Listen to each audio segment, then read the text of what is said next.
Hello, everyone. Welcome to the Katie Halper Show. So great to see you guys. And I have with me Sam Alkoff joining the show again. Welcome, Sam. Thank you for having me, Katie, and welcome to all of our guests and viewers from around the country and around the world. I'm Katie Halper. You're listening to the Katie Halper. Talk about. Okay, just kidding. It's not good to open the show with inside jokes. Okay, except everyone who watches this knows that joke. Well, I'm so excited because we have a really great and really important show for you guys today. And it's going to be about the expiration of the moratorium on evictions. So we are having a bang up show today. We're celebrating the newest achievement of Nancy Pelosi and the Biden administration. In September 2020, 6 months into the COVID pandemic, the Trump administration issued a national eviction moratorium order under Section 361 of the Public Health Services Act to temporarily halt residential evictions to prevent the further spread of COVID-19 temporarily. Initially from through the end of 2020, it's been extended until August 1, 2021. But the federal eviction moratorium expired Saturday, and with the Democratic Party recommendations and excuses, tenants across the country are bracing for impact.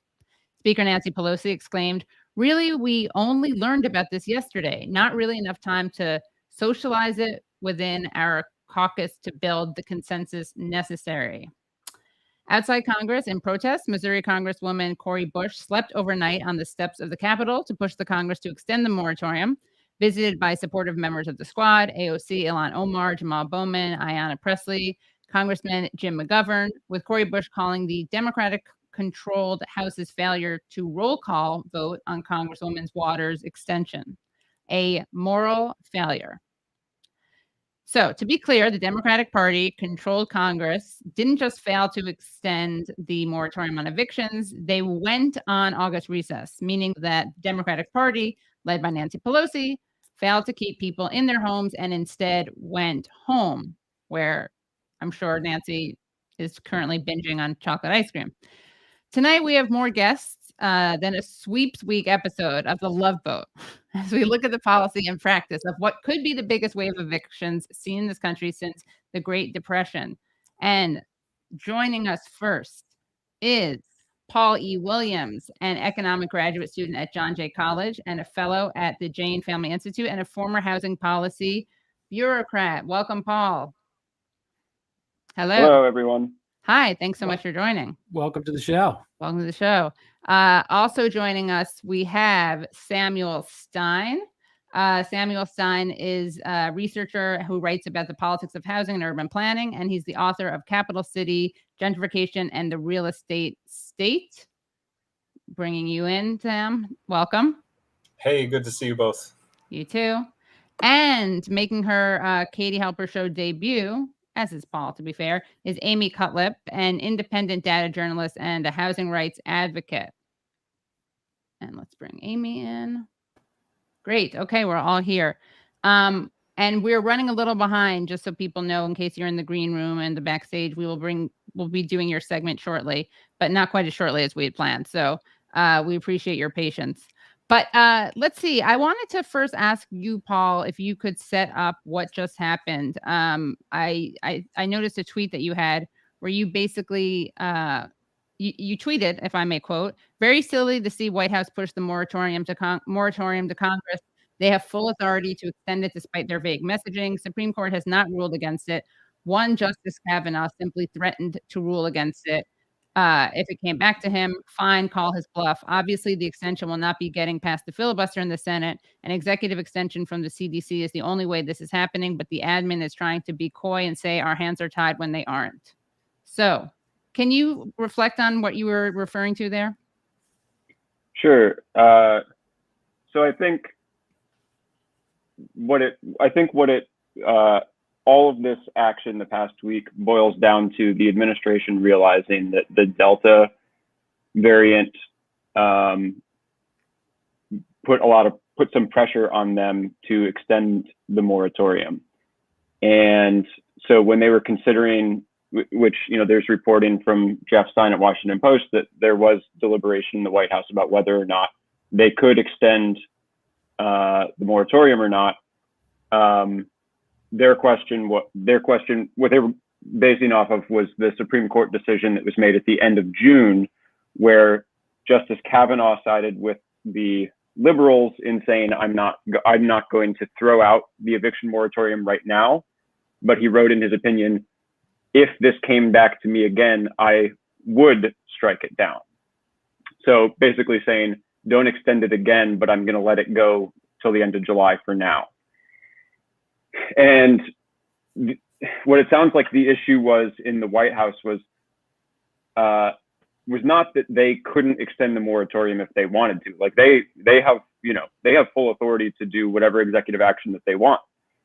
What happens is if someone thinks that executive action was an overstep of bounds, then they can file a lawsuit like the realtors did for this case back in June and take it to court and let the Supreme Court decide if there was an overstep. So the argument that the White House's hands were tied is absolutely not true. They have the ability to extend this moratorium if they want to.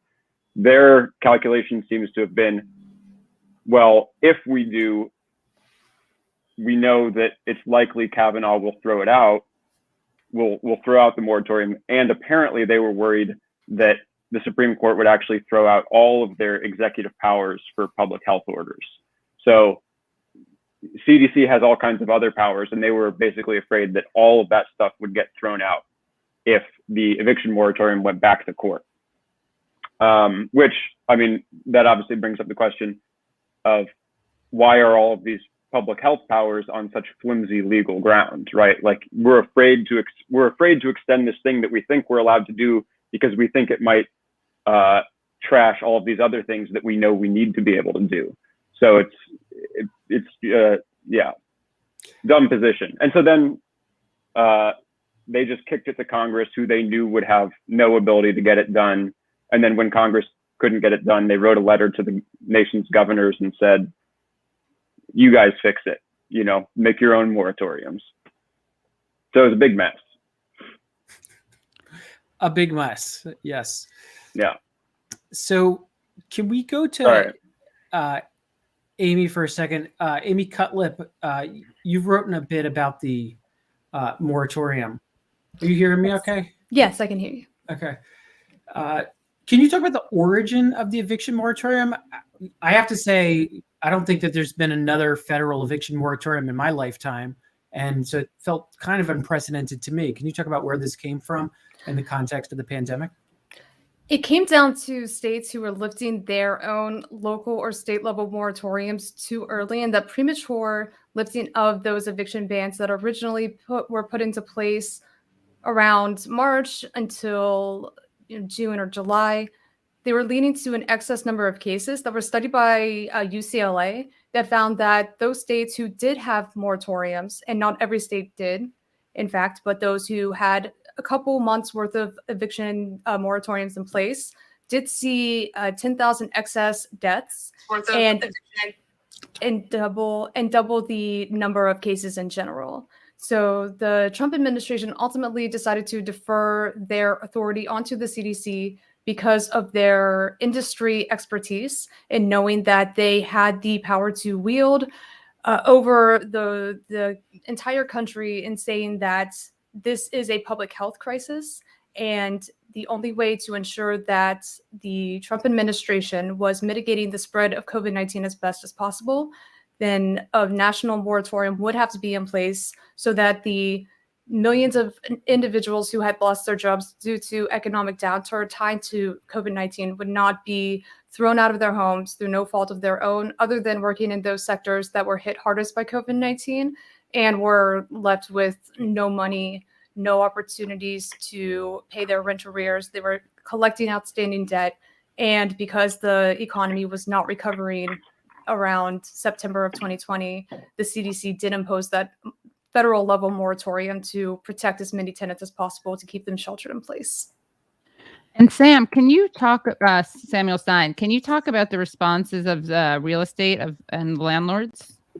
Sure. I mean, the real estate industry and the politicians who support them have been itching to ditch this eviction moratorium for a while now, basically since they started the eviction moratoriums. And they trot out sort of sob stories of the most flagrant, the worst tenants and the best landlords. And those tend to get picked up in the media, even though, first of all, it doesn't help anybody, either individually or collectively, for a lot of people to be evicted. And second of all, those really are fairly exceptional cases, both in terms of the horrific tenants and the deeply sympathetic landlords. We've seen a consolidation of real estate capital into fewer and fewer hands. And so big landlords are really driving the agenda much more than the sort of small sympathetic property owner. That said, the real estate industry has been supportive of rent relief programs, federal and state, because ultimately that's a way of paying them back for their losses. So I think in their ideal, we would ditch the eviction moratorium, but have a more efficient rent relief program. But in fact, we seem to be ditching the eviction moratorium without a good rent relief program. The federal government put aside almost $50 billion for rent relief, but very little of it has actually gone out. As of like a week ago in New York State, none had gone out. They just started sending out some checks, and that's the case in a whole lot of states. So the money was allocated, it's not being distributed to either tenants or landlords, and we're about to see the federal eviction protections disappear. If I may, real quick, jump in and add that the federal government had two separate emergency rental assistance programs. One was allocated during the Trump administration, one during the Biden administration. The first ERA-1 program has not even fully allocated all of their funds to the respective states. Bigger states like California and New York are still waiting to receive the remaining funds that have not even been doled out by the first ERA-1 program, much less the second ERA-1 program. So the government can't even say that they have done their job in their obligations to distribute all of the money that they owe to the states. They haven't even finished doling out their first emergency rental assistance program. So, Amy, there was the initial eviction moratorium that ended at the end of last year, and then they extended it. And all I could find online was just something from the CDC saying, we're extending it. Now Pelosi is saying, oh, we didn't have enough time, that we just got told about this the day before. How difficult would it have been for them to extend it yet again? Because the Supreme Court ruled, they ultimately presided over a case in Alabama with the National Realtors Association that did call into question whether the CDC had the authority to do what Congress can do, and that is regulate interstate commerce. That is ultimately what Brett Kavanaugh added into his decision, ultimately siding with the rest of the conservative majority on the bench that the CDC did not have the power to oversee or regulate any commerce that had ultimately taken away the ability to collect rent money from the real estate lobby. If the CDC would have extended for another month because of the national emergency, because of the national state of emergency that we are in with the spreading of the Delta variant and the total number of cases that will ultimately arise due to the slew of evictions that we are going to see, then that would have been well within the rights of the CDC because of the authority that had been granted to them by the Trump administration, by Donald Trump himself. Even if there was a legal avenue in place for the Supreme Court to strike down the CDC's extension, that would have bid Congress a little bit of time to go ahead and step in with a plan of action because they do have the power to oversee the regulations of commerce, and only a matter of setting new parameters would have been necessary in order to create not only a CDC that works well for everyone, that did away with all of those loopholes that led to landlords finding a way to evict their tenants anyway, but it would have been extended until the end of the year. That's the plan that Maxine Waters has been trying to propose for months now. So just to go back to the issue of the Supreme Court, I just want to make sure I'm clear on this. Kavanaugh said he advised against it, but he hasn't like predicted how the court would rule, right? So Biden has there's like a lot of daylight between saying that they have their hands tied and doing literally anything. Yeah, the decision made by the Supreme Court did not say that from this point forward, we are going to strike down the CDC's extension of any further moratorium. Brett Kavanaugh just kind of put out with legalese that he would ultimately vote against or preside with the conservative majority that that would ultimately strip away as much power as possible from the CDC without necessarily having that power to say that Joe Biden could not use his own executive privilege and enact a new moratorium on evictions altogether. He could do exactly what Donald Trump had done and give the power to the CDC, in which case the CDC could have called for a national emergency on evictions because of the public health crisis and just start the process all over again. There's nothing standing in the way or would have been an imposition on the part of the Supreme Court's decision to not lift the ban whenever it was originally set to expire at the end of June. That was the only deciding factor that did not in any way, shape, or form take away Joe Biden's executive privilege that he could have absolutely enacted or imposed. So, wait, Paul, I think Paul was going to respond. Yeah, sure. So, I mean, I think another thing is to take into account is just the history of this case and how it proceeded.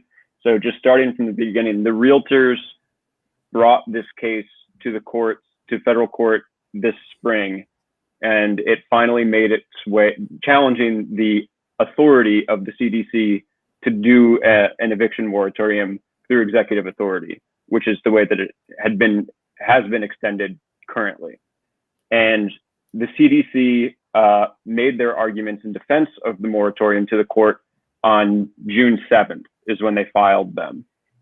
And then on June 30th or so, the case was actually decided. The Supreme Court handed down their opinion where they basically said, we're not striking down the moratorium. Justice Kavanaugh, in his opinion, which he sided with the majority saying we're not striking it down, but he also noted, I would strike it down in the future. Fast forward to a week and a half ago, now Delta cases are like 90% of all COVID cases, and COVID growth rate is, over 200% in more than 50% of counties in the country. Back on June 7th, when the CDC made their arguments, that was not the case. Delta was like 10% of cases. So in the time when they made when the court heard the CDC's arguments for why they have the authority and our current situation, we've seen wild, rapid case growth and Delta going from like 10% of cases to 90% of cases. So the public health situation, which is what CDC is resting its feet on in its ability it's saying, because of the public health situation, I have the authority to do this. That situation has drastically changed from when the arguments were made in the Supreme Court to currently. So that's another argument in favor of, that the White House's hands are not tied in the way that they're claiming. Also, imagine if the White House had to fight for this, the optics of this. Why is the Supreme Court denying people roofs over their heads and creating a public health crisis? I mean, it's not that hard to imagine actually fighting for this. But I confused the Dems with the Republicans for a second. So to step away from sort of the DC side of this, there's both the national federal moratorium on evictions, and then there's also some states that have superseded that, who've said, like New York and California have both said, we're going to have our own eviction moratoriums. And Illinois. But what are we talking about in sheer numbers? Like, how many people on Monday, August 2nd, are facing potential evictions? Do we have some sense of that? We do. Based on just overall numbers, the Pulse survey that is conducted by the Census Bureau They have been taking sample selections from households to rate the confidence of whether or not they can pay their next month rents, or whether or not they feel as though they are going to be displaced in 2 months' time. The total number of households who have little confidence in their ability to pay their rent or have stated that they are behind on rents is around 7 million. The total number of individuals who would then be at risk for eviction is around 15 million, which means that there are a lot of children in those households who are most likely going to be at risk or most impacted by these eviction processes. That is the total number broken down by states. Those with moratoriums in place, they would be protected for another month or two. But I did hear a rather staggering statistic that non-white children are 3 times as likely to be evicted than any other individual of any other demographic. So this eviction moratorium lifted is going to have the greatest impact on lower income communities of color, and specifically children. So it's a housing rights issue, obviously, a human rights issue, a health, public health issue, and a racial justice issue. Okay. You have another? Yeah, I've read that 1 in 5 children in America also are at risk of eviction right now. I mean, this is massive in its scale. Sam Alcoff mentioned that, you know, New York, for example, has its own eviction moratorium, and so tenants in New York are protected if the CDC moratorium expires, as apparently it has. But New York's moratorium expires in a month. And New York state government had the chance to extend it. And we saw pretty much the same thing happen, where the governor passed on it and the legislature, you know, they ended their session without extending it. And here we are 1 month away from New York's millions of tenants being in exactly the same boat as the rest of the country. So if I could just follow up with you, Sam, some of the numbers that I've seen is that since the eviction moratorium, something like 60 or 70 billion dollars in rent has been withheld from landlords across the country. Now that's from them, so I don't know if those numbers are legitimate. And so I guess my question is twofold. One, short of guillotines, which only cost about $1,500 to make with supplies from Home Depot, how precarious is the landlord class at this point? Are they at a point of vulnerability that we can push back on? And these are essential workers that are being targeted. This is children. This is people of color. These are the people who Biden ran on being empathetic for.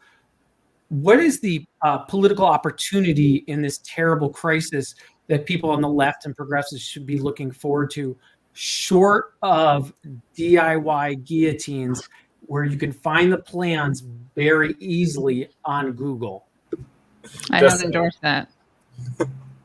Yeah, it is a tremendous kind of, if you put it all together, it's a tremendous structural change, right? Every single case is sort of happening on an individual scale. One tenant can't pay their rent. It adds up to thousands of dollars in unpaid rent to one landlord. But if you put it all together, yes, we're talking about billions of dollars in unpaid rent. The landlord's figure is, you cited some other figures are a bit smaller than that, but no matter what, we're talking about 2 digits of billions, which is a hell of a lot of money. And I think that this points out a few things. First of all, tenants have structural power. Withholding rent puts a wrench in the entire gears of capitalism, given how much wealth is invested in real estate, under the presumption that we will all keep on not only paying our rent, but pay more and more and more in rent, or be replaced with somebody else who will. Second, that the private property regime in the United States is really heavily embedded in the legal system. And so the laws are written to repay the landlords, and that's what these rent relief programs are intended to do. Another model would be to cancel rent and say, tenants, you're off the hook. Landlords figure out how to deal with this, which would ultimately redound to the banks because the landlords would not pay their mortgages. The banks could then look to the Fed for relief, or they could eat it. But we're instead seeing a sort of political response where tenants are on their own. There's money to repay landlords, but they're not really getting it either for a number of reasons. Partly it's the inefficiency of having 50 state governments distribute this separately. Partly it's conservatives who made the kind of demands for what it takes to get repaid so high that all sorts of people don't qualify or don't even know that they have the right to ask for this. But there's also a sort of liberal counterpart to that, which is this language of making sure that the most impacted tenants get help first ends up meaning that everybody has to prove just how impacted they are. And the most impacted people usually don't have the receipts to show just how impacted they are. And so you get this system that doesn't really work. I think there's real opportunity for tenant organizing. I think it's happening already. It has been happening for years. This pandemic and the rental crisis hits on really a moment of momentum for the tenant movement. And we can't give up now and just say, well, the government isn't doing its job. We have to force them. So just this has been so great, and I want to thank everyone for coming on. But I wanted to ask each of you, I guess Amy, then Paul, then Sam, what you think should be done, like what should be called for, rent jubilee, rent strike. I don't think the guillotines went over as well as Sam Malikoff thought. But Look in chat. It went over really well. In the private chat, yeah. But yeah, what is your what should be done? What is to be done, so to speak? Hey, I didn't say that I didn't like the idea of the Okay, DIY guillotines, just to be clear. Okay, good. See what happens? Polling can be so misleading. I thought I had some say, some don't like it, but you're right. Take it from a smaller sample size. Absolutely, you gotta control for the margin of error there. Exactly. I think that we should be fighting like hell and organizing a national tenant strike. And to be honest, I was too cowardice to even tweet that because I'm now fearful of what could happen given that the Biden administration is now surveilling leftists in the same capacity as right-wing extremists. But I digress. I really think that it's insane to imagine that this maybe could have all been avoided if the government would have given every single person a $2,000 check per month. We would not be in this predicament, yet here we are.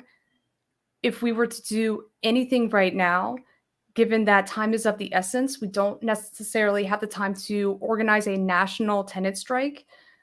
We have to look to the power that can be wielded, and that is right now, unfortunately, in the hands of Joe Biden, to reinstate the CDC moratorium, make sure that those loopholes that allowed for those unwarranted evictions to no longer occur, and ensure that there are protections that do last longer than the year's time that have been stipulated by the first ERA programs.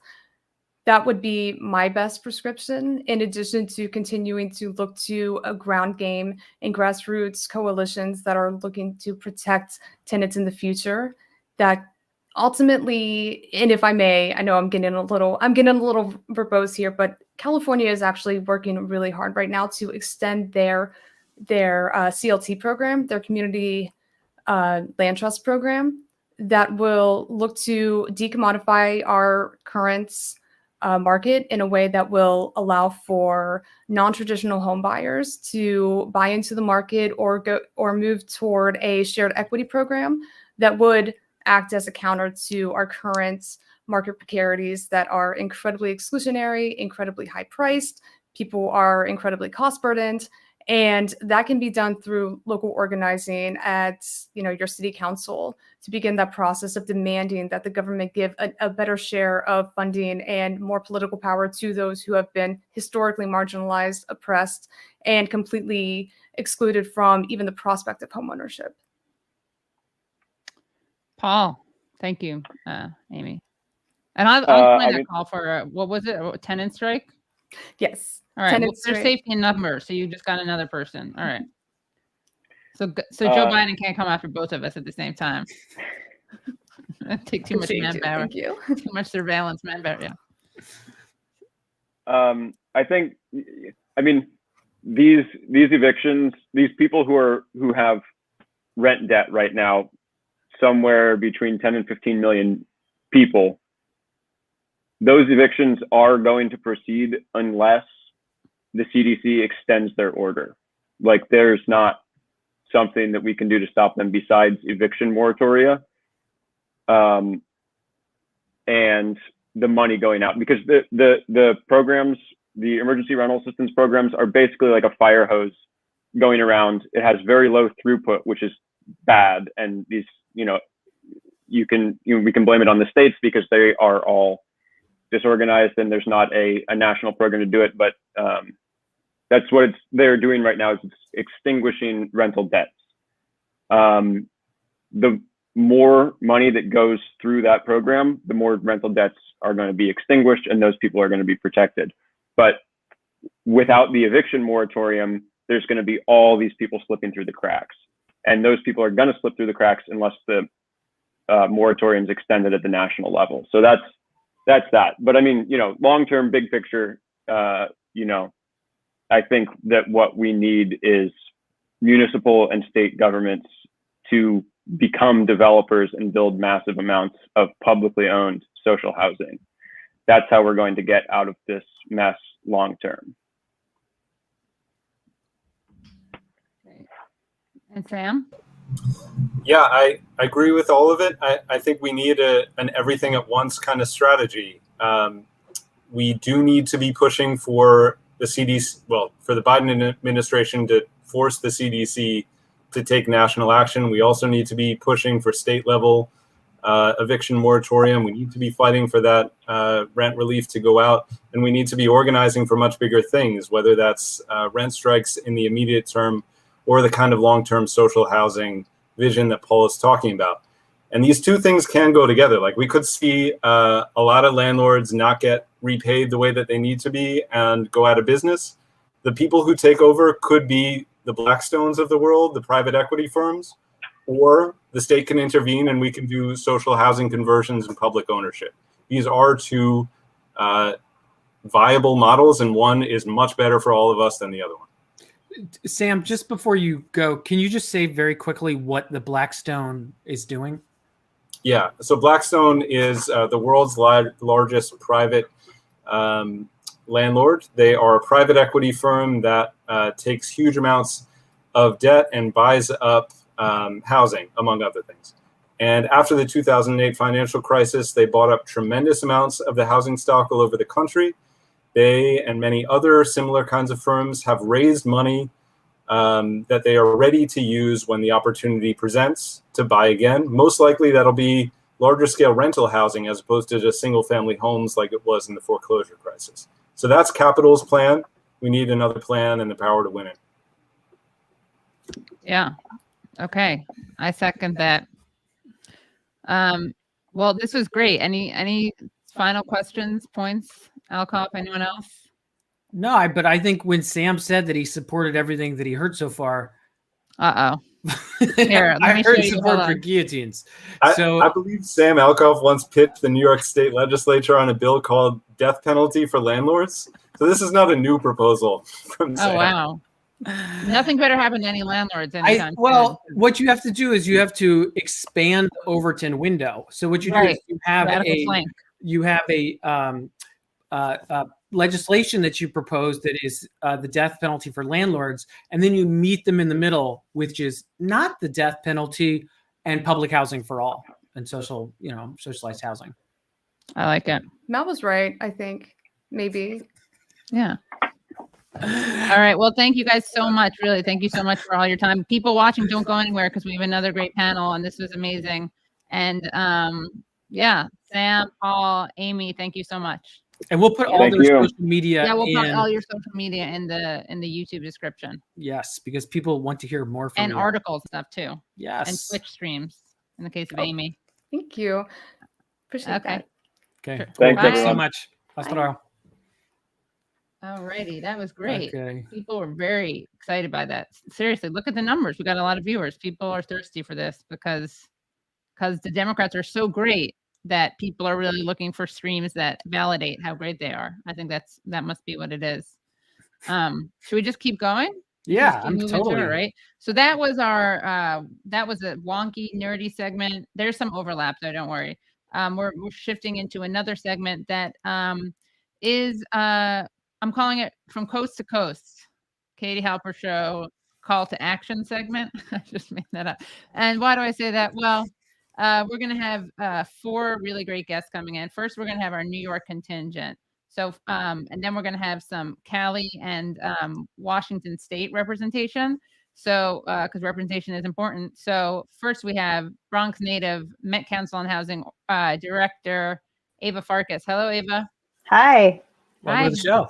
Welcome to Thank the show. you. Yeah, really great. Happy to be you. here. Great. Definitely want to pick your brain about some things. I saw you were writing in the private chat. So excited to ask you about those. Also, we are really excited to bring into the show another Bronx native, Bronx/Puerto Rico native, Milton Perez, who is an organizer with Vocal. Wait, where are you? Here you go. Hi, Milton. Thank you so much.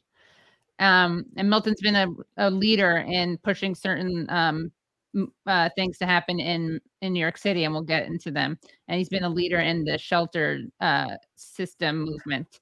And then we're going to bring in Maybe a girl. Hi, Maybe, who's running for Congress. Hey. Thanks for coming. Thank you. And then Rebecca Parsons. Hello, Rebecca. Rebecca Parsons. Hi. Sorry, I always do that. Rebecca Parsons. Great to see you. And Rebecca is a housing organizer, formerly homeless, and a candidate for Congress in Washington's 6th district. And she's running against the 13th most conservative Democrat in the House and has been endorsed by brand new Congress. And maybe I had your longer bio in here. You are right now a city council. Is that correct? I'm sorry. I had your... Almost correct. I serve on a neighborhood council here in Los Angeles. There's 99 neighborhood councils. We really don't get any sort of pull or push. We have no legislative power, and so we're fighting city council just like everybody else. Okay, got it. Great. Well, and big Medicare for All advocate, I know also. So, I guess I wanted to start with maybe you, Ava, and Milton talking about what's happening in New York. How this is having an impact in New York, the expiration of the moratorium, or maybe not because of the situation in New York? Sure.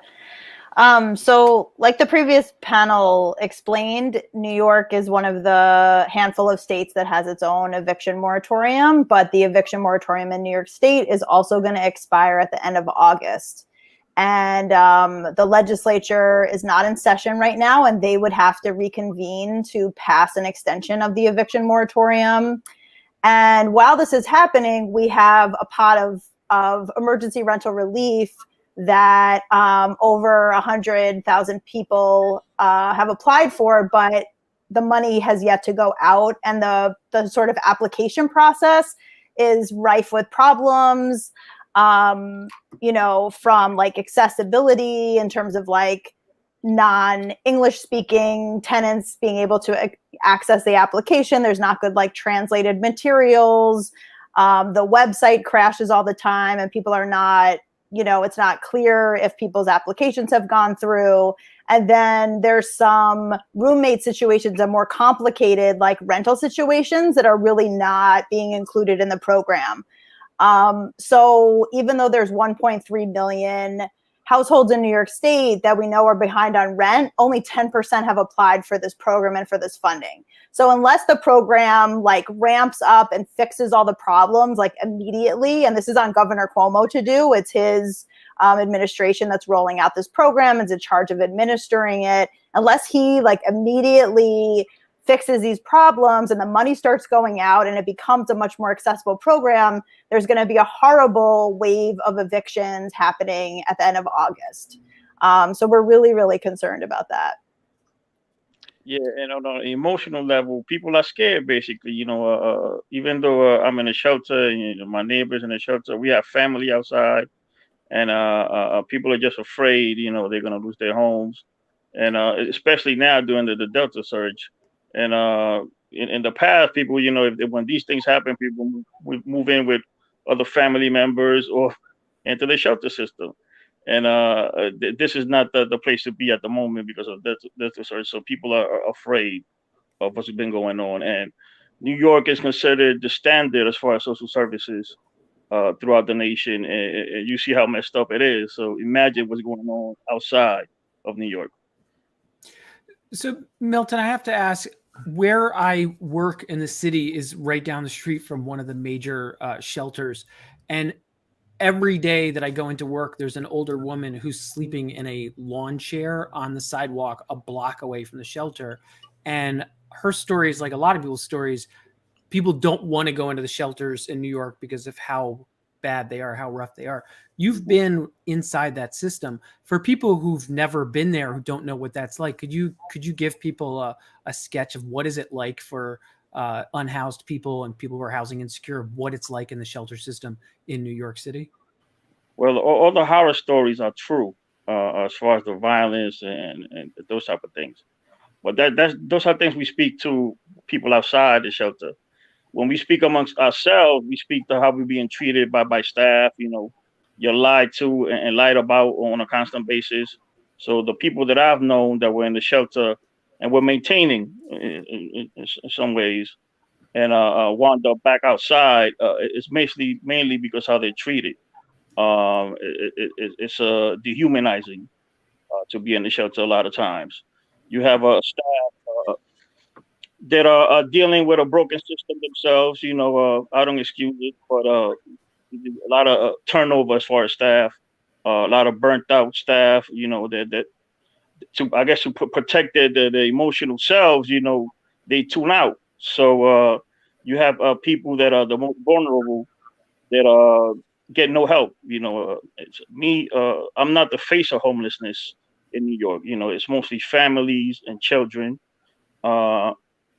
And the elderly, people with mental, emotional issues, drug use disorder. There's a lot of those people that get no help. So when you see de Blasio and the mayor saying, they want to return people back to the shelter from the hotels to receive services, the questions that we ask have been, what services, and these services, if they you say exist, why can't you do them while people are in the hotel? What's the difference of me, for example, sharing a room with an older gentleman than being in the dorm that was 20 other people? What can you do for me in a 20-man dorm that you can't do for me in a 2-man shelter, a two-man room? So all the horror stories are true, but the main thing is how people are treated within the system. It's dehumanizing. Mm-hmm.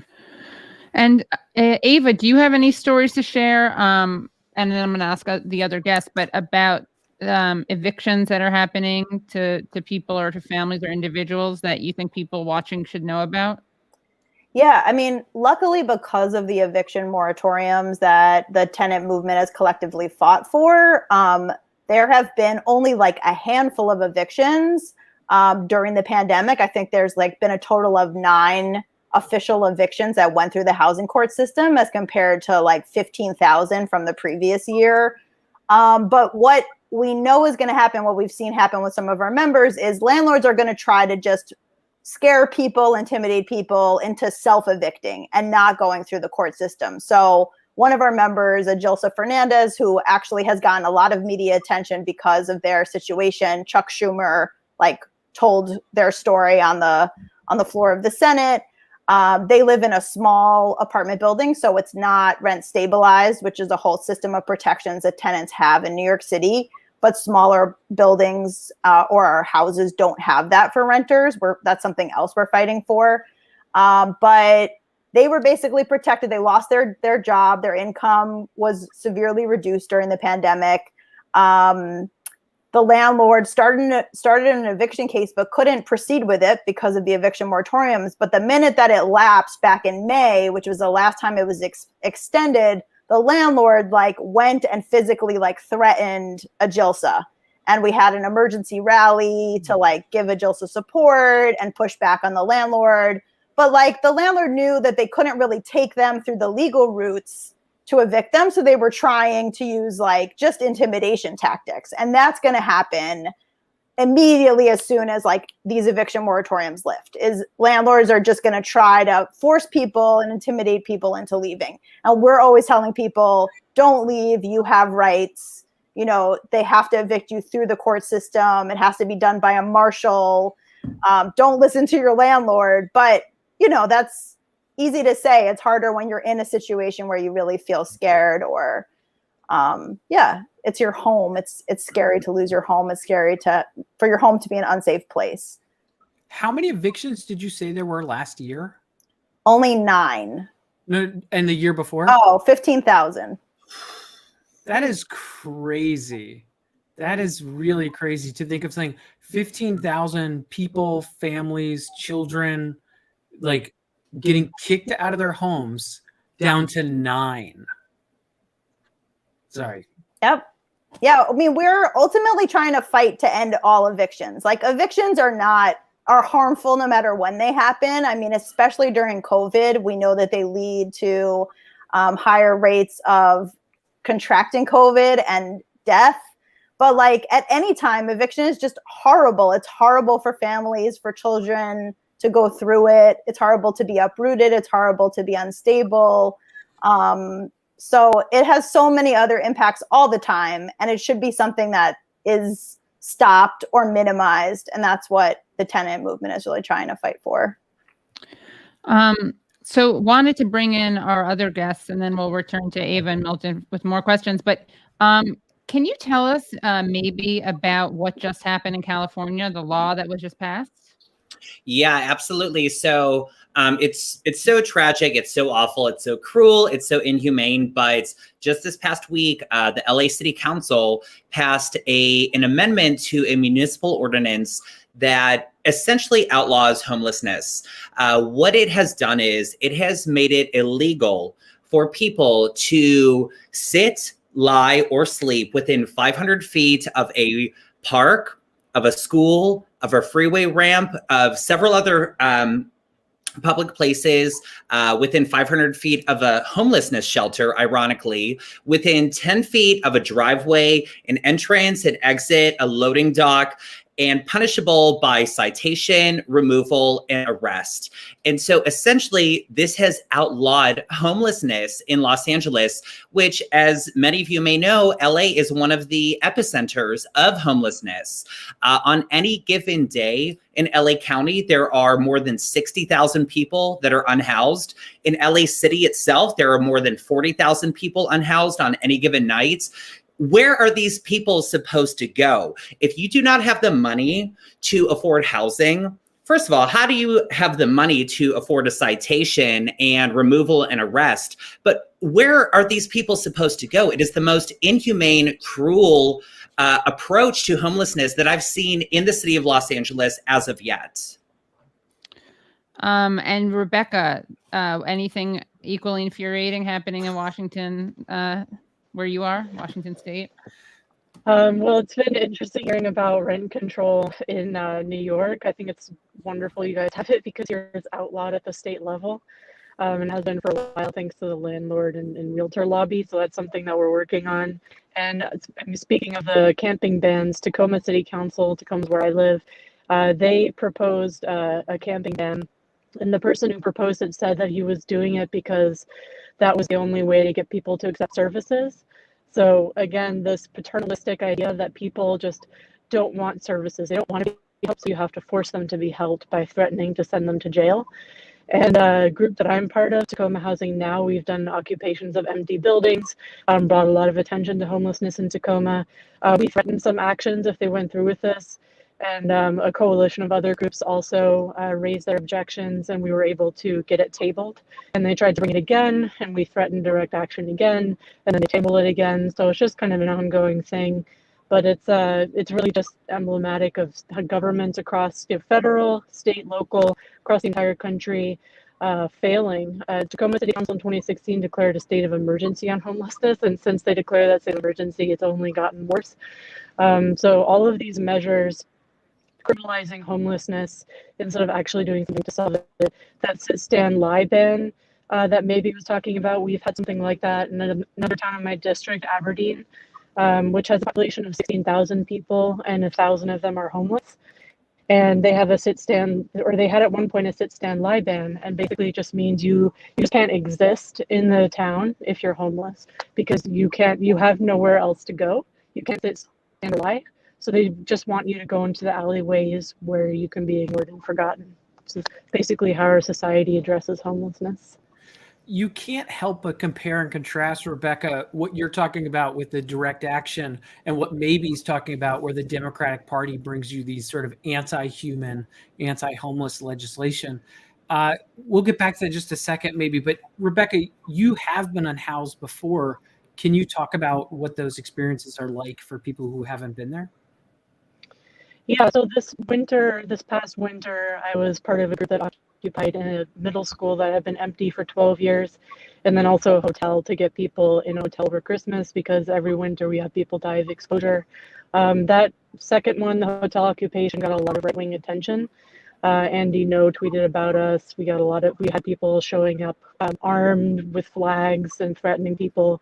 And they published my address online along with threats to come to my house and rape and kill me. So I actually had friends posted at my door armed to protect me. And I moved out partly because of that, and also because the rent, I just couldn't afford the rent. And so I moved into a van and tried that for 4 months. And I got a lot of harassment. It's very difficult. I think if you look at van life on Instagram, something looks very glamorous, it looks very hashtag worthy. But when you're actually doing it and you're trying to stay in a city and just mind your own business and not be bothered, it's very difficult. People won't let you mind your own business and not be bothered. I had police knock on there, wake me up in the middle of the night and have me get out and question me. I've had a guy come up and solicit me for prostitution just when I was walking my dog down the street. It's just like harassment, even though I always leave a place better than I found it. When I was doing this, I would always leave a place better than I found it, pick up the trash, and then we thought it came from me. But people in houses do not like people who are not in houses. They don't like that difference and being confronted with it. And I think part of it as well is that homeless people are a reminder of what everybody doesn't want to think about. And for example, that they could be homeless at any time. If they miss a paycheck, they could be homeless and not be able to afford their rent or their mortgage. And so I dealt with a lot of harassment. It was very difficult. I'm staying with a friend right now, and I'll try to figure something out. But yeah, it's difficult. I tried to access services as well. There's a hotel voucher system in Tacoma, and I actually live tweeted the process of trying to get the hotel vouchers over several weeks, and I never did get them because you call one number and they say, oh, well, did you call this other number and get entered into the system there? So they call that other number, they tell you to call this charity, to call that charity, and everybody is pinging you off to somebody else and you can never actually get what you need. And then politicians say homeless people don't want services, so we have to send them to jail because they won't accept them otherwise. Like, well, go look at my thread where I spent 3 weeks trying to get a hotel voucher and never could.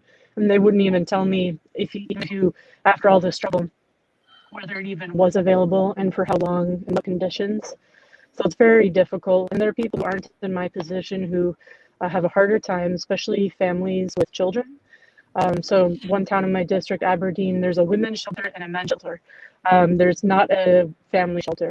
And boys over 12 are not allowed to stay in the women's shelter with their moms, but they can't stay in the men's shelter alone, like a 13-year-old boy alone in the men's shelter. So what are they supposed to do? They go into the woods. They just sleep in the woods. And that's, on and on. It's very difficult. And the way services are offered is impossible. It makes it impossible to access them. And they're also offered in a very patronizing way. Like if you were smart and competent, you wouldn't be in a situation, so you have to be talked down to. Like, now here's what I want you to do. And it's like, okay, I think I can go to a website and fill out a intake form. That was my experience. It's very difficult. I was lucky that it was only 4 months for me, but yeah, it's not an easy situation. Yeah, and thank you so much, Rebecca. And Milton, how long have you been like fighting for these rights? I know. Can you tell us about what just happened with the voucher battle that you won? Well, I've been in the shelter system over 5 years. I stopped counting at 5 years. So I've been fighting, since day one, or since I figured out what was going on. As far as the past couple of years, 2020, 2021, we've been fighting to get an increase in the voucher. First, we were focused on HABP, the Housing Access Voucher Program, which would have been a statewide voucher that would have included people upstate and people in New York City, the undocumented and such. But that wasn't so successful. So we focused on Intro 146, which has been around for 3 years, and that would be to increase the City Fest voucher from $1,200, around $1,200 for single adult, to about $1,900, basically matching Section 8 levels.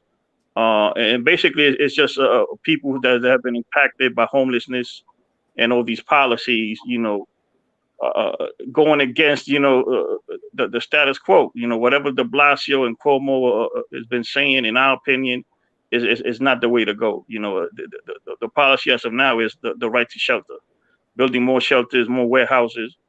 In our opinion, it should be the answer to homelessness is a home. All these services that they say they provide, you hardly ever see. And if they do, it shouldn't be an umbrella that applies to everybody. If you're saying you're helping certain people, let that be known, but you're not helping everybody. So we've been advocating for years, the city council, and we pushed forth the Intro 146 that passed around May. And I don't think that de Blasio signed it, but because of the rules, even after a certain time, it be automatically law. So when that happens, there was writing within the law that instead of waiting 6 months to be implemented, it could be done as soon as possible, within a month or so. So basically, that's been the fight for the past couple of months, and I think we won that battle. And so within September 1st, I'm being told, after a 30-day thing they have to do politically, the Intro 146 will be implemented, and the voucher will go from $1,200, that's for a single, $1,200 or so, to $1,900. Somebody looked into the real estate apps, and at $1,200, there are about 550 apartments available. Once it goes to $1,900, it goes up to 70,000. So people have a legitimate shot to actually get a home. Finally, after years and decades,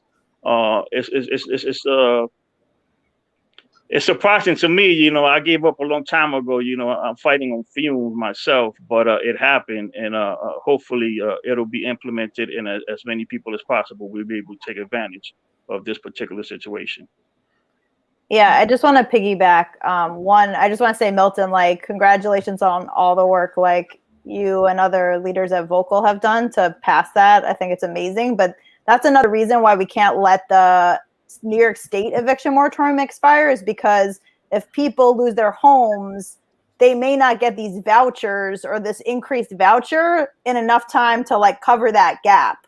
So that's another reason why it's these things have to be coordinated, and it seems like no one's talking. Cuomo is not talking to de Blasio and the state legislature, not thinking about how all these different pieces interact with each other and how vulnerable they're making people.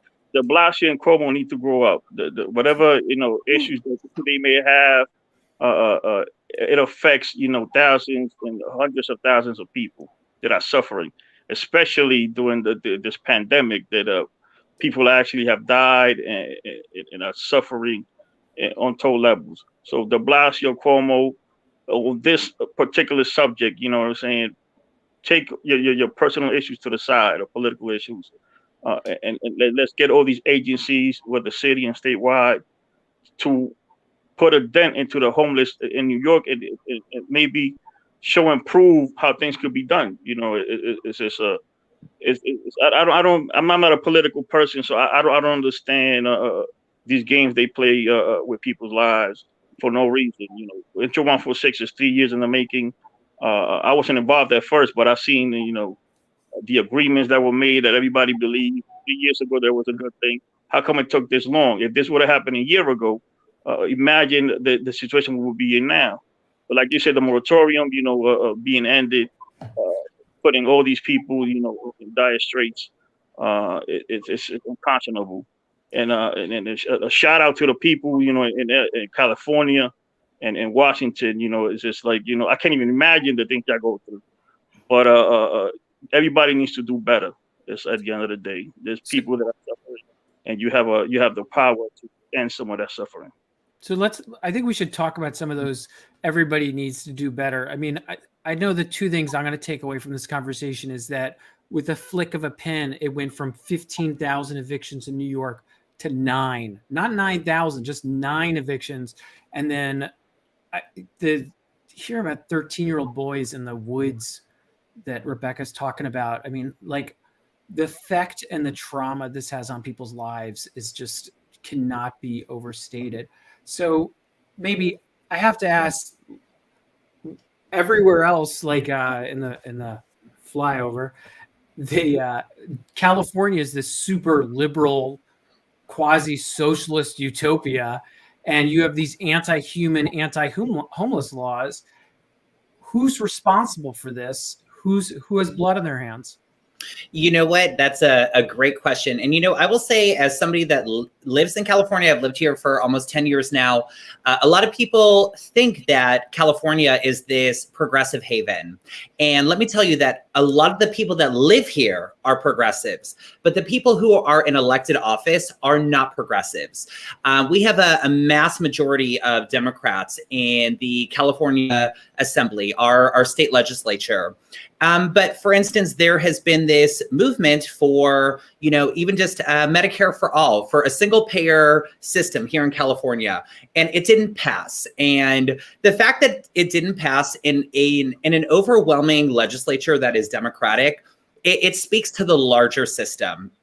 And, here in Los Angeles, I almost want to say that we're lucky because Los Angeles, California, the moratorium on evictions was just extended to September 30th. So folks here have another 2 months to figure everything out. But, the issue is that, many people who live in this state, regardless of where you live in this state, have gone months and months and months without working, and they're suddenly expected to pay thousands and thousands of dollars in rent. I'm actually embarrassed to say that I'm also at risk of eviction. I'm a renter. I've been a renter here in Los Angeles since I moved here in 2014. I've lived in the same place. I have spent almost $100,000 in rent since I've lived here. However, because I was unable to pay about 6 months of rent due to the pandemic, because I lost my job as a server, I'm now at risk of eviction. Here I am, a person who already holds a political position, who's running for Congress, and I'm also facing eviction. It makes me wonder about everybody else who was on the verge of eviction, who was on the verge of homelessness. And as I mentioned earlier, in LA County, there are over 60,000 people on any given night who are experiencing homelessness. In LA City, there are over 40,000 people every night experiencing homelessness. And that is it's just wrong. We need to be looking out for our people on a federal level, on a state level, on a municipal level. And then you look at things like, as we talked about earlier, Municipal Ordinance 4118, which has now made homelessness effectively a criminal situation in Los Angeles. And it's an awful situation. And you have people who, when it comes to homelessness, especially in Los Angeles, I've always said this, that I would challenge anybody to find somebody in Los Angeles that doesn't think that homelessness is an issue. But what I will also challenge you about is how you view it and how you want to fix it. There are so many people in LA, NIMBYs especially, the wealthy folks who just want it out of sight, out of mind. They're offended because there are people living in tents, in colonies on the streets. Rather than actually worrying about those people, they're worried that, oh, they're bothering me. They're in front of my home. I'm bothered by this. And that is honestly fucked up. I'm sorry. I don't know if I could use that word on this program, but that is really messed up. I think you just did. Yeah. I did use it. But we need to be looking out for these folks. We need to be, helping people rather than criminalizing them. So we have it. Okay, let me just say one more thing. Los Angeles does an annual homelessness count. I participated in the 2020 count. It happens every year in January, and it's a time and place count where across the entire city and county of Los Angeles, there are volunteers that go out and count the number of unhoused people that we see. The last count took place in January of 2020. This was before the pandemic. Los Angeles was already experiencing and county-wise, a 16% increase in homelessness. This was before the pandemic, and this was based off of 2019. So there has been a double-digit increase of homelessness, not just in LA City, but in LA County every year up until early 2020. Now we have the factor of so many people have lost their income, they've lost their jobs, they have been unemployed for a certain amount of time, and now we suddenly are expected to pay many, many months of rent. It just is not going to work for anybody. And we're going to see a mass exodus of people from housing. We are going to see so much homelessness increase in a state and in a city where it's already in abundance. And the thing is, I'm not saying that because we should be upset that that these people are, oh my God, there's people in tents on the street. We should actually be upset because how do we help these people? How do we get people into housing? It's not about your personal convenience. It's about making sure that everybody has access and actually has housing and is able to live a comfortable life. Anybody in this nation would be upset if they were at risk of losing their housing. And that is the situation for so many people in LA, so many people in California, and so many people across the nation. So I want to know what maybe, and Rebecca in particular, what you two thought, because you're running for Congress, and Rebecca, you've run for Congress. What you think of Pelosi's position? She didn't know about this. What happened? Was she distracted? She was buying her favorite chocolate ice cream. Was she like getting a new refrigerator? What was she doing that didn't let her see what was happening? And also, was she doing insider trading at that time? Is it true her husband's a landlord? She had the audacity to tweet that, oh my gosh, the Democrats are doing so much to try to extend the eviction moratorium. Oh my God, it's all the Republicans. But the gag is, it's the Republicans and the Democrats. I'm sure many people watching this program and many people on this panel saw that there were House Democrats, AOC, Cori Bush, who were camping out in front of the Capitol saying, oh, we need to extend the eviction moratorium. But, why do you wait until the freaking last day to do that? Yeah. When all the Congress people have already gone on recess. Our elected officials, who we pay $170,000 a year to protect us, to write our laws, to look in our favor, are on recess right now. When people are facing eviction, that is messed up. Yeah, so I guess I want to see what hold on. First of all, Nancy Pelosi, I didn't know did stand-up comedy. Here's a tweet from her. But ensuring every American has a roof overhead is a value that unites the Democratic Party. That's why I led a relentless campaign to extend the CDC eviction moratorium. In an act of pure cruelty, Republicans blocked this measure, leaving children and families out on the streets. Gosh, who knew that Republicans had a majority? It's a lie that it's relentless. If it was relentless, she would have been there on the steps of Capitol Hill. She would have made everybody stay and not gone on recess. I think about recess. The last time I had recess was when I was in 4th grade. Yeah. I don't get to go on recess every year. I have to worry about paying my rent. I have to worry about my neighbors being able to pay their rent. And when you have Nancy Pelosi saying, oh, we worked so hard, it was the Republicans, that is the freaking gag of our administration, the way that our society works right now. It's a duopoly. It's the red versus the blue, the left versus the right, always placing blame on each other when they're the same freaking thing. They are the same freaking thing. Do not blame the Republicans, because it was the Republicans and the moderate Democrats that actually just had to go home and go on their recess. And if you look at Cori Bush's letter, she says Maxine Waters had an act for them to vote on, and they refused to do a roll call vote. So it just was sitting there. I'm sorry, Rebecca, you wanted to say something? Yeah, they knew this was a problem. They've known about this for a long time. So then to say, well, the White House just dropped it on our desk, yesterday we only had one day. You knew this was coming. You knew, and you chose not to do anything about it. The White House passed a buck to you. You pass a buck to the CDC. You pass a buck to the Republicans, to the state and local governments that haven't distributed the aid. Like, yes, state and local governments should have distributed the aid by now, obviously. And there's a lot of screw ups that are happening with that, including in Washington state. But for the elected officials to sit in office wringing their hands over how powerless they are is so enraging. It's like, but the Republicans in an act of pure cruelty. Well, the unanimous consent vote, that's how they decided to move forward with it. Let's do a unanimous consent vote on whether to hold a vote on the eviction moratorium. And that's the parliamentary maneuver you use when you don't want something to move forward because people don't have to go on the record. Those moderate Dems who were threatening to get on a plane because they didn't want to vote about this, they don't have to go on the record. So the whole thing is just a circus and a show from beginning to end. And there's so many things that could be done right now. Nancy Pelosi could reconvene the House and they could extend the moratorium. Something else that not a lot of people know is not really discussed. Biden could, with the stroke of a pen, an executive order, establish an agency to enact federal rent control. And the president has done that in the past in this country. And so there's many different things that we could be doing, but instead, and it's the same at the local level, Tacoma City Council, there's nothing we can do. The county council, it's their fault. The county council, it's the city council's fault. Then they say, no, it's the state legislature's fault. Congress says it's the state, the CDC says it's the White House says it's the Supreme Court. And the thing is, like, all this, it's just like the shell game of whose fault is it? Well, people are actually just getting screwed. 15 million people are at risk of eviction, being turned out on the street, and we already have 550,000 who are homeless. In Tacoma, the tent city that Tacoma Housing Now the direct action group that I have organized with.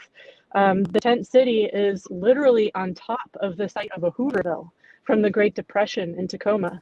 And that Hooverville was burned down by the fire department because they wanted to get rid of it. They didn't like homeless people back then either. And then it just sprang back up, popped back up, this giant tent city. And now there's a tent city on that very spot.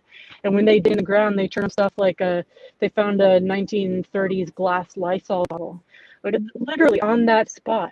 And so this, the problem is getting much, much worse right now, but it's been an issue in our system from the very beginning. And the fact is that our system requires homeless people because if everybody had their needs met, there would be no profit to be made. Real estate developers, landlords, mortgage brokers, if there were no homeless people, there would be no demand. And it's the same thing. If there were no unemployed people, wages would go up. There have to be unemployed people in our system. There have to be hungry people. There have to be poor people. And that's the way our capitalist system works. So we can look at these urgent crises that are happening right now. And it is extremely urgent. That's why I'm actually going to be driving down to San Francisco to sleep outside Nancy Pelosi's house because it's just completely immoral what she has allowed to happen. There's that urgency, but then there's also this systemic rot in our entire system, the way it's structured, where there have to be homeless people or the system would grind to a halt. Right. And just someone asked about this in the chat. What do you think with Cori Bush and Ilhan Omar? I mean, do you think they should have done this earlier, this sleep out? Do you think that they thought something was going to come together? What do you think? I think so. I absolutely think so. It's one of those situations where you wait until the very last minute and you throw this big fuss and you try to make it public. And there's really not a lot that can be done at the last minute. People in Congress knew that this was looming, knew that this has been happening for a while now. They choose to camp out the last couple of days. I don't want to say that it seems like a publicity stunt because there are many things that I do really appreciate about Cori Bush and about AOC and about the squad. But also, I saw this video that was circulating on Twitter where somebody asked Cori Bush, hey, why, they simply asked, why didn't you, force the vote on Medicare for all? And her team just stepped in and just like totally blocked off the person asking the question. And, I think when it comes to being in Congress, and not just Congress, but in any elected position, you are accountable for your decisions and your actions in the way that you affect the public. And so waiting for the last minute to do anything is not going to serve anybody. And I think that this should have been a conversation and a camp out that happened weeks ago.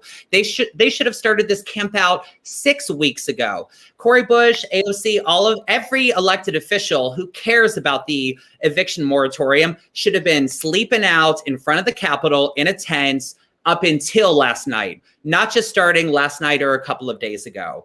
And again, I say that with total respect to the squad because they are doing a lot of great things. But there's so much more that can be done. And I know a lot of it is politics, but part of the allure of the squad and part of the allure of progressives trying to get in office is that we want to make a change. We want to do things that are different and to not just wait until the last minute to do things and expect something to happen, Yeah, I mean, I think that there's real value and power in politics as spectacle. I think the sleeping out, it was really moving, but I think again, they just need to do it earlier. There's nothing wrong with that. To that, I slept out. Me and my campaign manager, when we ran in 2020, we slept out in front of the person who I'm running against, my congressperson, Adam Schiff. We slept out. We purchased a tent and we slept out in front of his office in a tent on National Sleep Out Night to see what it was like to experience homelessness in Los Angeles.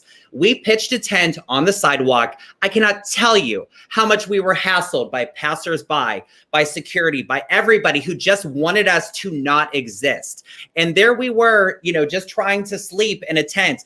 Our tent got kicked, it got pounded on, and we got just moved around. And it makes you think about people who are experiencing homelessness every single night and who don't have the option to move elsewhere. And what a lot of cities, states, and the nation is trying to do is just shift people around. You can't stay here, move there. Well, next week, that city is going to say, you can't stay here, you got to move there. So as Rebecca mentioned earlier, it's a constant passing of the buck. Why don't we just help people with the billions of dollars that this nation has? Why don't we just help people instead of things like funding the military, almost $1 trillion a year?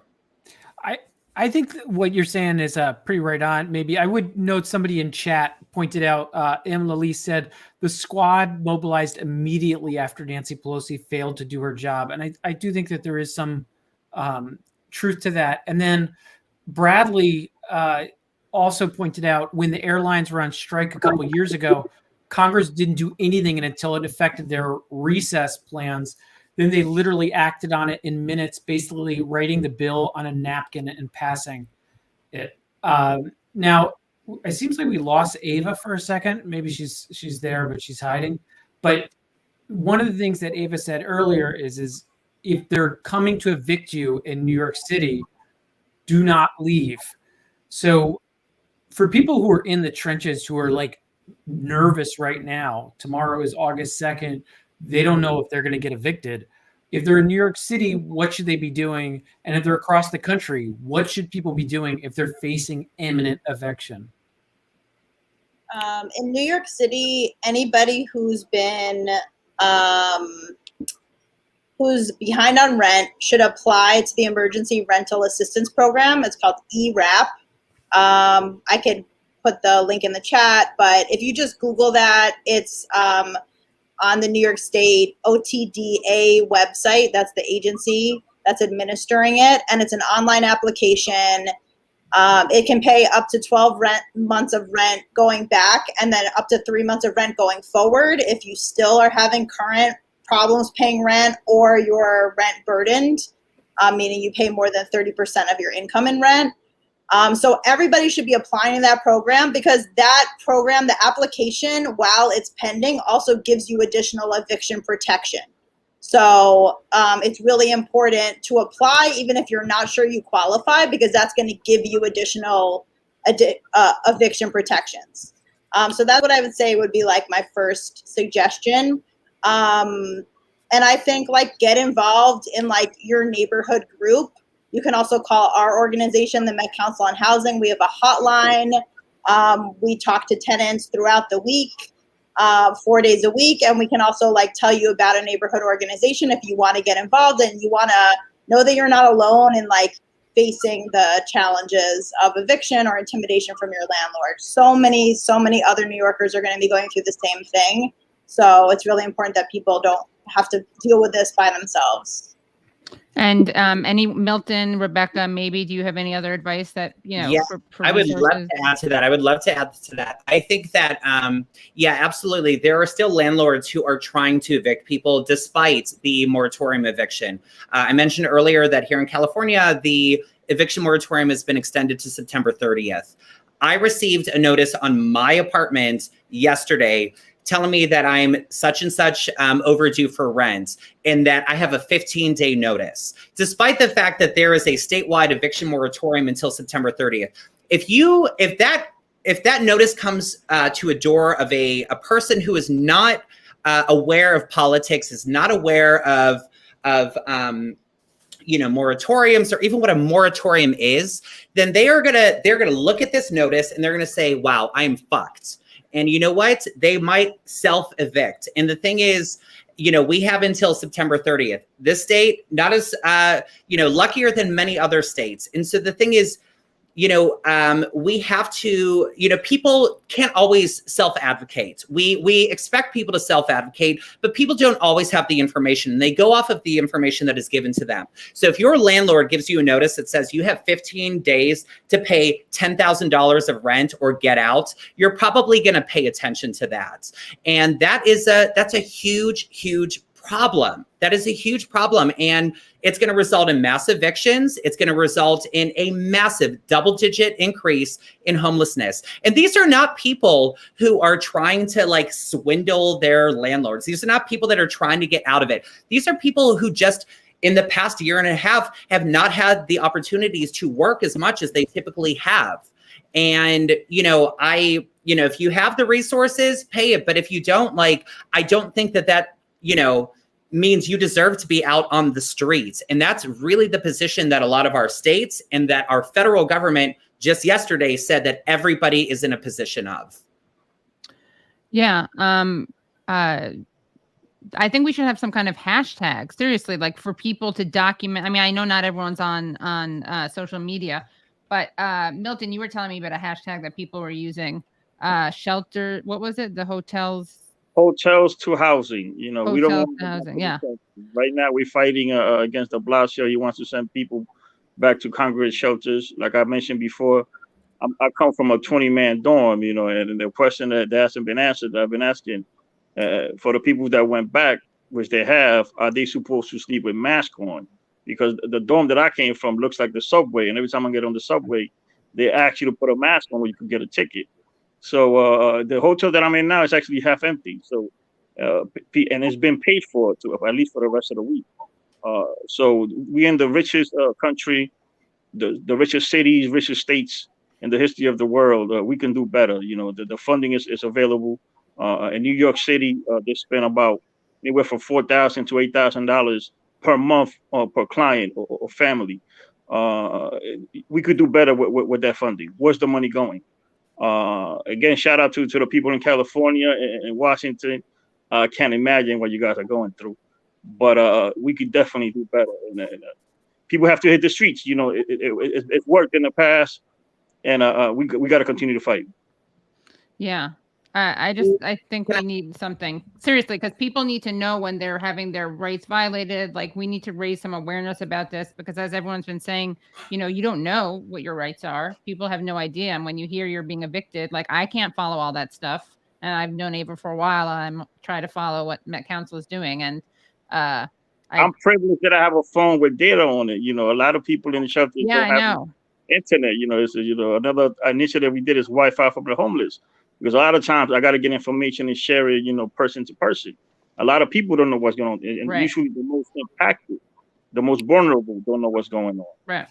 Even people documenting I add one more thing to that. I also just wanted to mention that, for a lot of people, it's not about not wanting to pay back rent. It's about the inability to pay back rents. And this goes into conversations about, you know, the minimum wage. Here in Los Angeles, we have a $15 minimum wage, but you know what? That's still not a livable wage. The minimum wage needs to be at least $25 for people to be able to survive from the get-go. But if you say all of a sudden you're not working for 6 months, 12 months, how are people expected to pay back rents once they start working again when they can barely pay rents? And that's a big part of the issue is a lot of people want to be able to pay off their bills, but can't because their wages are too freaking low. Yeah. Yeah, if I can add something people can do who are watching this, no matter where you are, is Google your city, like, so Tacoma City Housing Office or whatever town or city, county you're in, because there's probably going to be an office in the city government that deals with renters' rights, or you can Google your state plus renters' rights, and something will come up where you can call them. It might be whatever comes up first, might be a tenants union, or it could be a state office, city office, or like lawyers who are doing work for free, pro bono. Usually something will come up that way. And then something else that I would look at is what Kansas City Tenants Union are doing. They're fighting evictions by, or they were as of a few months ago, last time I looked, they just blockade the eviction court. So they got a bunch of people together, a lot of people, and they just blocked the entrance to the courthouse so you couldn't get in.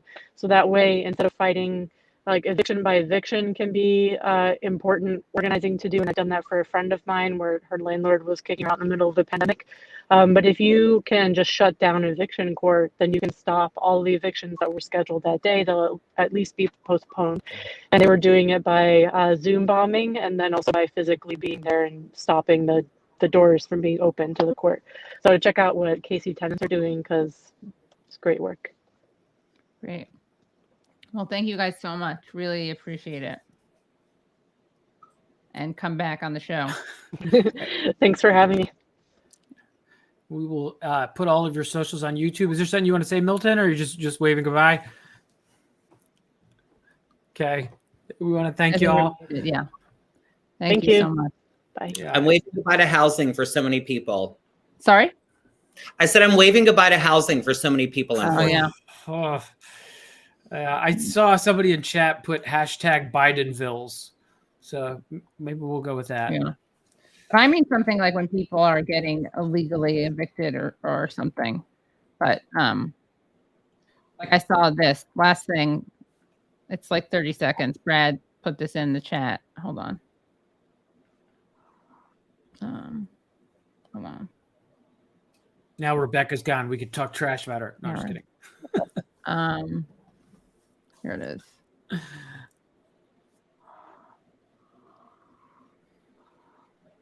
Not right now. Not right now. Okay, that's fine. Look at my card. Not right now. So It's the gym. I'll tell you how it's going to work right now. All right, but you're not the law. No, right now it's a police matter. what's This isn't legal. I'm gonna call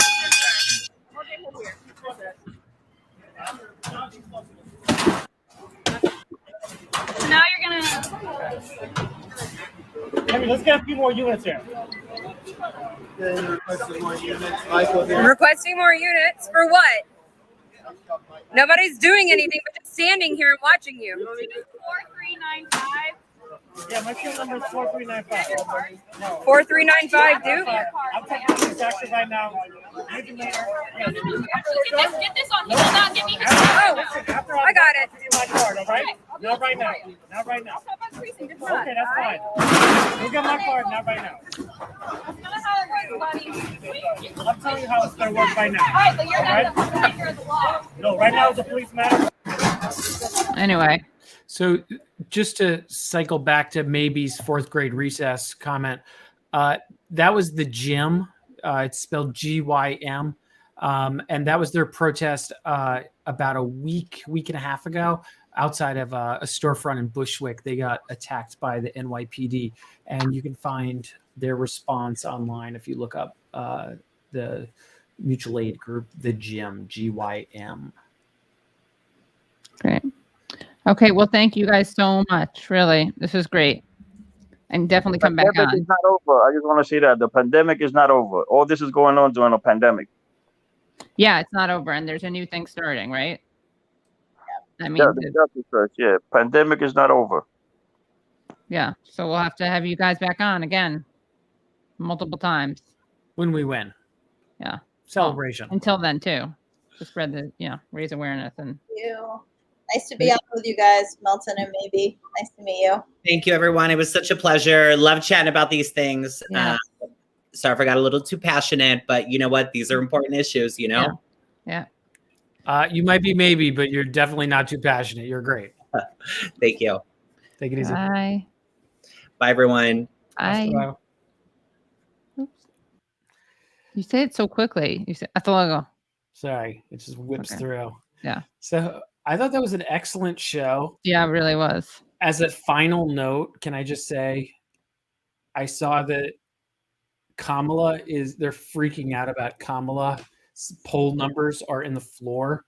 And I feel like I ended the first segment talking about guillotines. So I figure I'll end the second segment being totally liberal and saying maybe the hashtag should target the K-Hive and say, if you want to get Kamala's poll numbers up, have her come out for the eviction moratorium.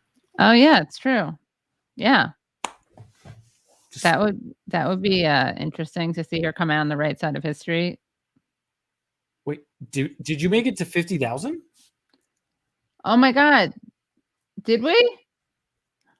Guys, did we make it? I'm going to go look. And I'm going to donate the stream. 50.1. Yay! Hurrah! Some good news after all. Yeah. I'm going to donate the stream super chats to a mutual aid. Maybe the gym. I'm going to look into it. Okay. All good. Yeah. That was oh man, that was a great show, right? Yeah, except when Rebecca was talking about the 13-year-olds. Well, I mean, when I say great show, I don't mean like a knee slapper of a show. I mean informative. I thought that was really funny when she brought that up. No, I think that the if you put together the sort of the three stars in this constellation, there's 13-year-olds literally right now sleeping in woods in Washington State. And you don't have to go to Washington State. You can go around New York City, New Jersey, and see tents hidden away in woods and under bridges. And then at the same time, you have Ava talking about how the number of evictions in New York went from 15,000 to 9. I mean, that's pretty shocking. And then you have Nancy Pelosi saying, "Oh, they didn't tell me. I didn't know. Sorry." Yeah, can you explain like the significance of? And thank you guys so much for all of this. Really, it sounds very insignificant compared to what we're talking about, but I really appreciate it. And can you explain the significance of going from that number to 9? Well, they have an eviction moratorium, and so they said you can't evict people. Right. And so 15,000 people is 15,000 families, individuals. Right. It's crazy. You know, I'm constantly flogging Mark Fisher because he talks about capitalist realism and how we're sort of forced through to see the neoliberal state as the natural terrain. And I think that this is like a great example of this. It's like you don't even have great politicians. You have people like Cuomo who are saying we're going to have an eviction moratorium, and overnight 15,000 families aren't getting evicted. Right. And but so it also shows it doesn't break the system, right? Like the idea that, oh, these 15,000 people weren't evicted and somehow capitalism is still functioning. Well, I think that some of it is breaking the system, but it's a system that its internal logic says it's okay to have 13-year-old boys sleeping in the woods in Washington State because the shelter system is anti-human. And it's not even the people who are working within the shelter system. There's decent and honorable people working at every stage of this, but it's just an incredibly cruel system that will never risk ultimately landlord profits or Nancy Pelosi's huge refrigerator of ice cream if that's what's needed. Those 13-year-olds are going to go out into the woods. It's anti-human. Yeah, it's really disgusting. Absolutely disgusting. Well, thank you guys so much. Really, thank you, Sam. Thank you to all the guests. I'll put all their info in there. Tara from KC Housing couldn't make it, so she's going to come on another time. Thank you guys so much for subscribing. That's really exciting. I'm sorry. I feel like if this had been a different subject of show, I'd be really, really celebrating. I am celebrating. I'm just like a muted celebrating mood. Yeah. But I'm very grateful. And thank you, Stephanie, who says congratulations on 50K plus. Thanks for doing this important show. Everyone who's being threatened with eviction should march in the streets, and we should all get out there with them.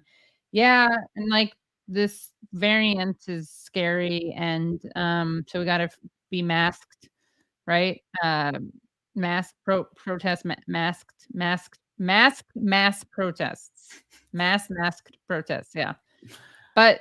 Yeah, actually, Stephanie, you DM'd me, I think, or you wrote in a comment. You said that there was something in California that people don't even know about. If you're like, there are these things that people. That's what I wanted to make sure Ava mentioned. But all these things that people may not know about that are their rights. So, if there's anyone who has it, do you know what I'm talking about? This is an awkward way to end. All I'm thinking about is that if you had that in Boston, it would be masked masses in Massachusetts. Oh yeah, it's true. That's true. Yeah. Yeah. So so guys, support all the work that Met Council is doing. Follow the work that Milton is doing. First 50K, now the View. It's true. I do have to. Somebody I know, every single time I talk to them and you come up in conversation, they're like, what's going on with the View? Because they know I should be on it. Yeah. Yeah, this is great. Thank you, everyone. Get active. Yeah. No, I'm going to have a list of things that people can do and things that people need to know. Anything else? Thank you, Brad, so much. Thank you to the guests. Thank you to the viewers. Yeah, this was a really important show, I think. And I think I already saw this, right? Didn't I highlight this? Do show with critical lefty voices on public health / medical establishment failures with respect to pandemic. Have guest suggestions. Social issues equal medical issues. Yeah, who are your suggestions? More Norm Finkelstein. Yeah, that'd be great. Don't worry if you're late and you missed this. This is not. I'm obviously not taking this stream down. Imagine that I do the stream. I'm like, and to hear the rest of it, become a Patreon supporter. Not doing that, guys. I do that with hot takes, like Brianna and Joey Gray, Thomas Frank. Yeah, I don't know. The Dems are just they need to have a guillotine sculpture made for them, just decorative, like this big, like Zoolander. You know, the mini schools. Or maybe it could be decorative, but there's like one little piece that you remove and then it operates after you've installed it. This big? How's it going to work? You're like, it's going to be like a James Bond contraption. Anyway. All right. Well, thanks, guys. This was really fun. Okay. Make sure you subscribe if you haven't already. And of course, you can support the Patreon, patreon.com/The Katie Halper Show, and share and all that. What? I'm not. No. The person who just chatted, what is this? A guillotine for ants? Yeah. That was good. Who said that? Yeah. That's funny. Sid Red Worcester is working on the teeny homes for the homeless project near me, which I feel step in the positive direction. I'm going to get involved. Great. Yeah. Awesome. All right. Guillotine for ants. I like that. Someone needs to make an image of that. All right. Bye, everyone. Thanks so much. Thanks for watching. See you Thursday. Bye. Oh, guess who's going to be on Thursday? Ooh. Sorry. Hold on. Is it a secret? No. Hold on. That'll do, Pig. That'll do. James really? Cromwell. Yeah. Oh, he is He's cool AF, I think is how the kids say it. Yeah, right. You guys know who I'm talking about? He does not pull punches. This is him. Hold on. You guys know what I'm talking about, right? Have you? Yeah. Has he been on certain shows that I may watch? He has been on certain shows, and I've talked with him, and he's cool. I can't say what show, right? He doesn't. Everybody can Google it, but we don't have to say. It's only for the smart people who know how to Google. He's cool. Like if you talk to him, he will not pull punches. Well, that's who we're having on, guys, to talk about climate stuff. Ooh, it's gonna be good. Yeah, and I'll bring Bodhi to the next stream. You have to get a small. Oh wait, you have pigs behind you. You can see one of them on one side. I have so many. You guys don't even know. Like my dad is obsessed with pigs. Yeah, you have another pig on the other side that people just can't see. Yeah, and those aren't even it. That's like, you don't even know. There's so many more pigs. I thought he was not born. I thought he was Irish or English, I guess. Whoa. Did not know this, but his dad blacklisted during the McCarthy era. What if I just do this when I have guests on? I just read their Wikipedia pages in front of them to introduce them.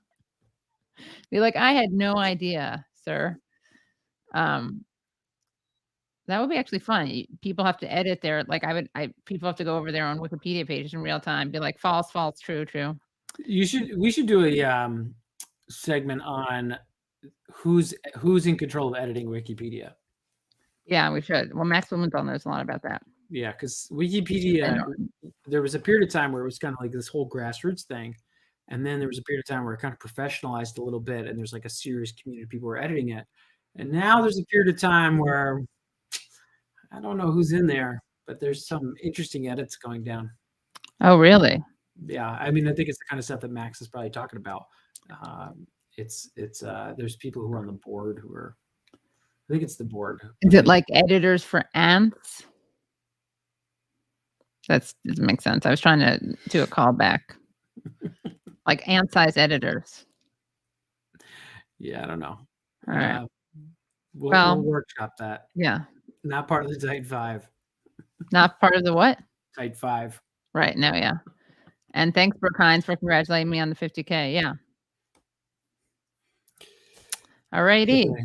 Thanks, Sam. See you guys Thursday.